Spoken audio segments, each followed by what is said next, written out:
안녕하십니까, 송영대입니다. 오늘은 상제님은 누구이신가에 대해 알아보겠습니다. 인류는 고대로부터 하느님을 찾아왔고 각 민족마다 문화권마다 각기 다른 언어로 하느님을 불러왔습니다. 특히 우리 민족은 1만 년의 장구한 역사 속에서 우주의 통치자 하느님을 가장 먼저 알고 불러온 민족이었습니다. 임금님을 뵙지 못했지만 구중궁궐에서 온 나라를 다스리시는 나라님이 분명히 계심을 알았듯 이 우주의 가장 높으신 곳에서 온 우주를 다스리시는 통치자 하느님을 알고 그분을 상제님이라 불러왔습니다. 상제란 윗상자 하느님 제자로 천상의 지존무상하신 우주의 통치자 하느님이란 뜻입니다. 제자를 흔히들 임금님제로 알고 있으나 본래는 하느님 제자입니다.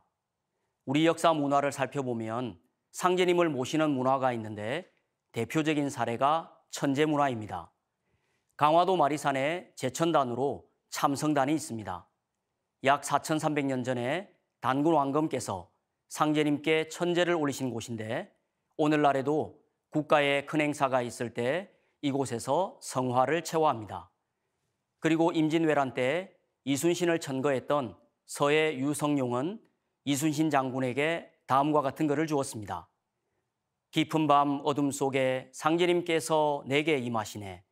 방안 깊숙이 홀로 있는 곳에도 신명히 살피고 계신다. 삼가하고 두려워하여 상제님의 법칙대로 따를지어다.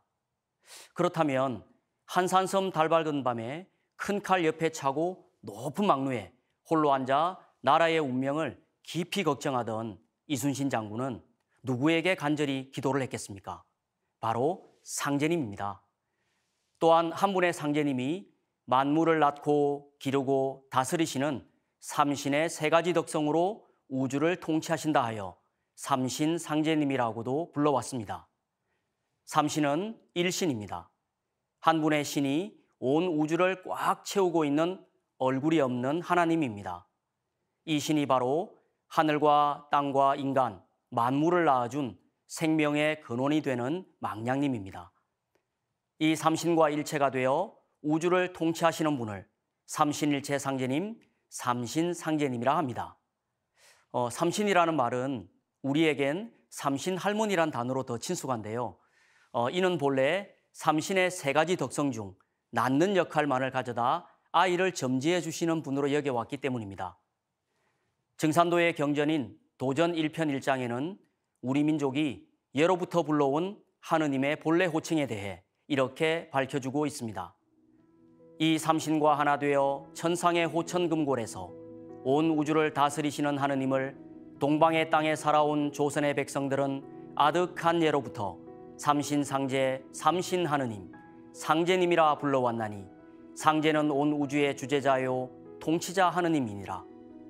동방의 조선은 본래 신교의 종주국으로 상제님과 천지신명을 함께 받들어 온 인류 제사문화의 본고향이니라.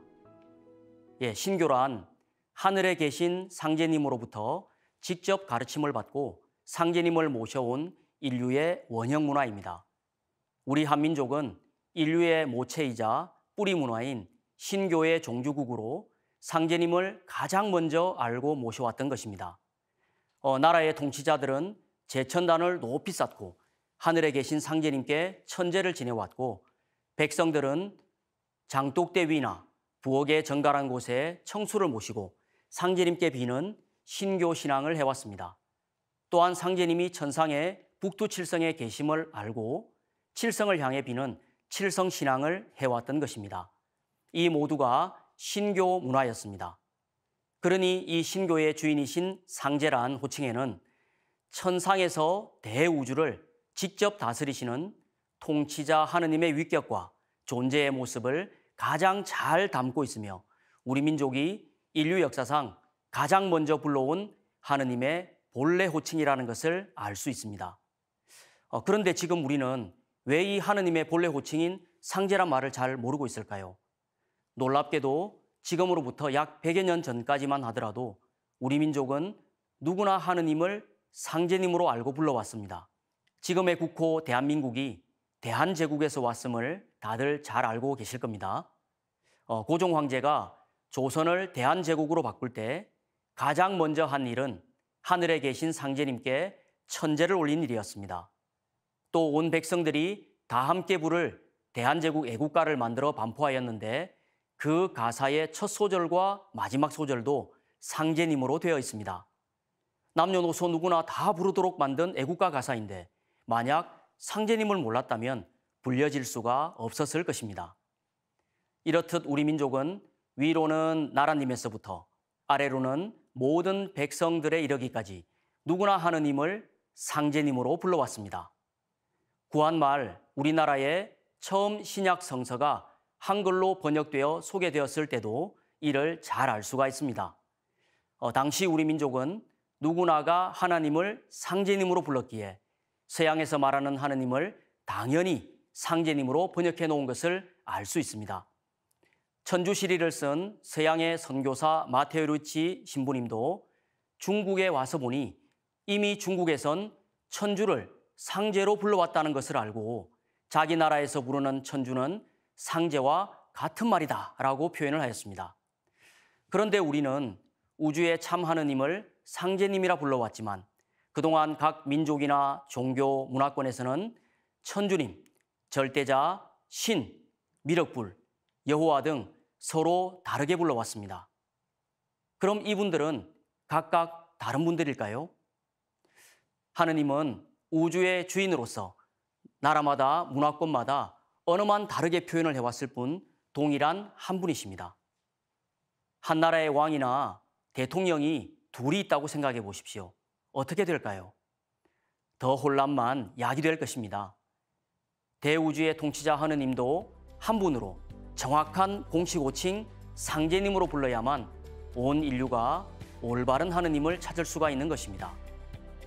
이 동일한 한 분이라는 올바른 인식을 하는 것이야말로 인류가 진정한 평화와 대화합의 길로 나아가는 지름길이며 구원의 절대적인 핵심 문제라 볼 수 있습니다. 그동안 인류를 교화시키고 발전시켜온 선천 종교의 깨달음의 결론이자 구원의 핵심도 바로 여기에 달려있기 때문입니다. 선천 종교의 성자들은 이구동성으로 한 분의 하느님이 강세하신다는 메시지를 전해왔습니다. 불교의 석가 부처님은 장차 말법의 시대가 오면 통일의 하늘에 계신 미륵 부처님이 인간으로 오신다고 하였고, 기독교의 예수 성자는 나를 보내신 아버지 하나님이 직접 오신다고 하였습니다. 또 유교의 공자는 주역의 원리로 우리나라를 간방으로 보았는데 상제님이 동방 땅으로 오시고 간방인 한국에서 모든 성인의 말씀이 이루어진다고 하였습니다. 여기에 대해 증산도 도전에서 상제님은 이렇게 말씀을 해주셨습니다.